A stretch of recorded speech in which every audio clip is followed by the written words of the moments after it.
शंखी चक्री च नंदकी श्रीमान्नारायणो विष्णुर्वासुदेवोऽभिरक्षतु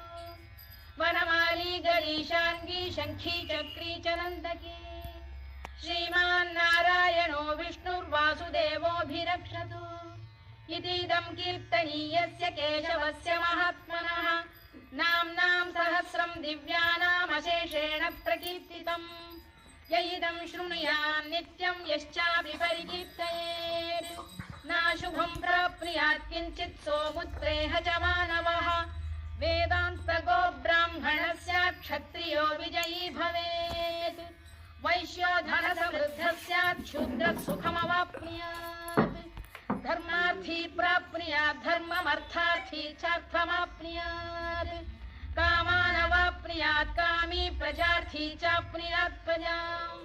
भक्तिमान्